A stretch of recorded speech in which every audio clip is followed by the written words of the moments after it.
Hey everybody out there in YouTube land, it's been a hot minute. Um, I'm recording this video because one of my subscribers had asked a question. The subscriber's name is Kaylee Grandstaff. Um, in my last video, I had alluded, I'd made mention of my first marriage and stuff. And the question was asked of what, for some of the details. And that was like 4 months ago. Life got in the way, and also I just did not feel like I could bring myself to talk about it. I wasn't in the place where I could at the time. Um, that's one reason I have delayed recording my response. Second of all, is that even 13 years or so after the fact, it's still some parts of the experience are a bit raw and difficult to talk about. Um, and it's still very hard. But what I will say is that your average couple, when they get divorced, there is, or I shouldn't say your average couple, but for some couples, when they get divorced, there's a lot of animosity and stuff, and they choose not to be friends. I was fortunate that despite the circumstances, that my former husband and I were still friends after the divorce and prior to his passing. Um, but to get to the meat and potatoes of it, the reason we were divorced was we married young. I was 24 and he was 21. We actually met in high school when I was a senior in high school and he was a freshman.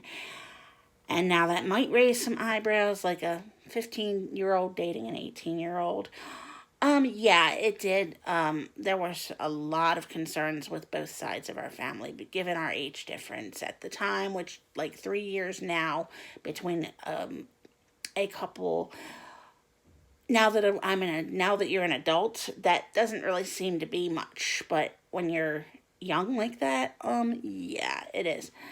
So, we dated in high school, and then our paths went separate ways. I went to live on my own.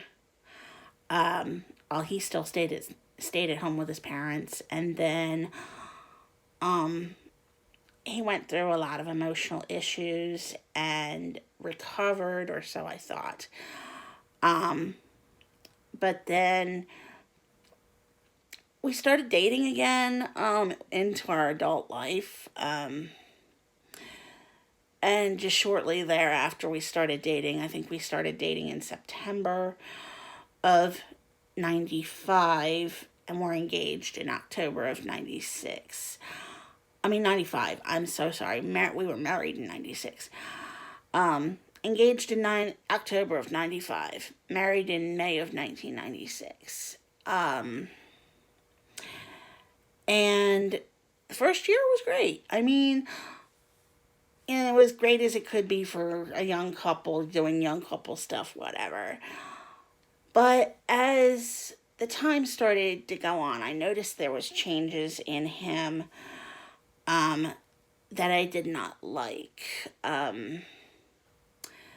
And we tried to talk about the therapy, with therapy, with counseling, with even the clergy members of our faith at the time. Um, it just did not seem to want to, I did my best. It just felt like he still wanted to be single and do the things that a single guy would do, which I kind of understand that because um, marrying so young, and I was his first girlfriend ever, um, he just didn't have enough life experience. Whereas with me, I'd been on my own, and I'd lived in roommate situations. And then I got my own apartment and was living on my own, doing the things that I know I needed to do, paying bills and doing stuff like that. He'd never had any of that experience. So, um, plus he had a lot of other issues that made things difficult. What I found out about his after his passing was that he um, had some mental and physical things wrong that I did not know about, like I said, until after the fact. But we had a lot of odds stacked against us. And then he got to the point where they just, he changed and became very controlling. I, at the time, was trying to start a Mary Kay business, and he wasn't having it. He did not want me out of his sight.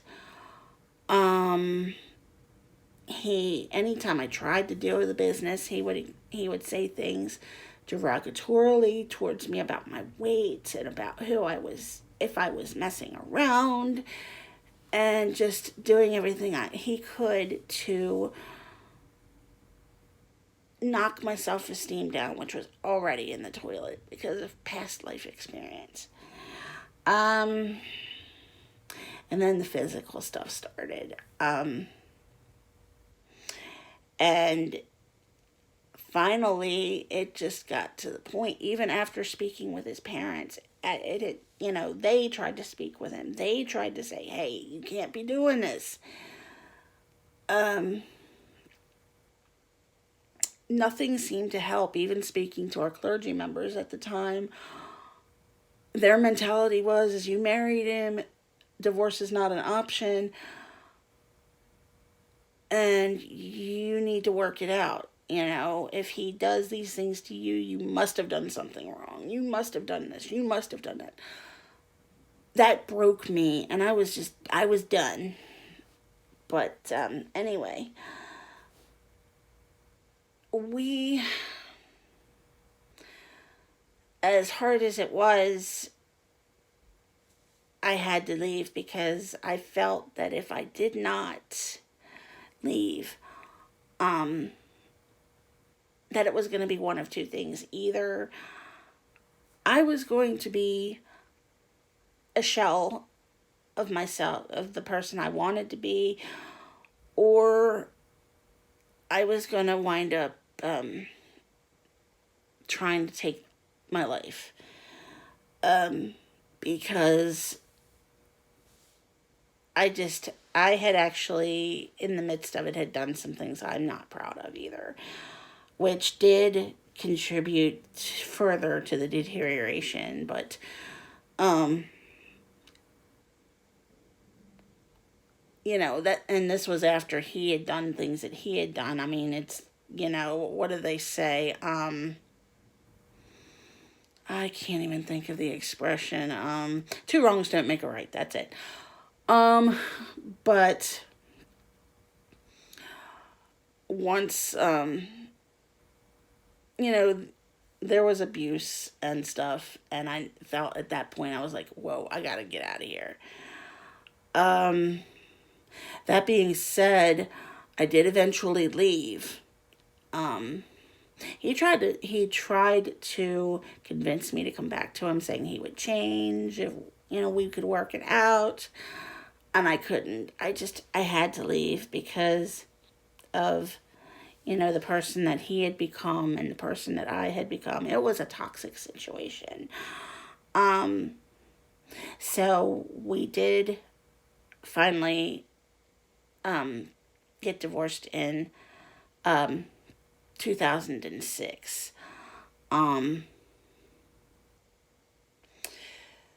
and while it was a sad thing, it was a good thing as well because I I was much more relaxed and at ease and stuff. And then from that point on, he moved away. He moved to another state with his parents um, later that year. And then we we're still friends. We talked a lot of things out, realized that we were both to blame in the situation, but we also realized that we were better off as friends and maintained that friendship until his death in 2008.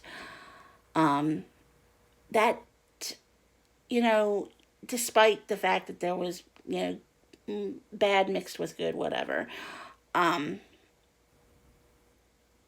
I still felt that it was because of the nature of the person that I am, that forgiveness was better than being bitter.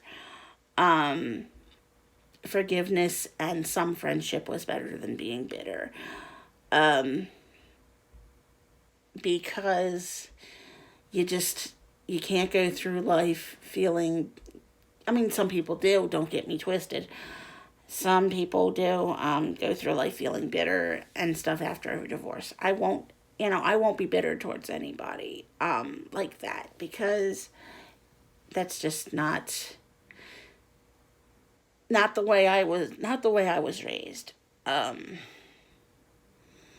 and so basically the crux of the gist of this whole video is that um, things happen, marriages dissolve because of things that, you know, both people do that is wrong.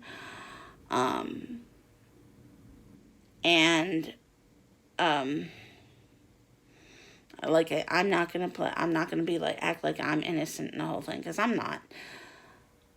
At the same time, though, if you're in a situation where, if there's any of my viewers that are ever in a situation where they're being physically, mentally, or otherwise abused, if you can, do your best to leave. Yes, it's hard, but you can do it, and you can find the strength. Okay. Well, I'm not going to take up too much more of your time, but I just wanted to address this. And have a good Sunday, y'all.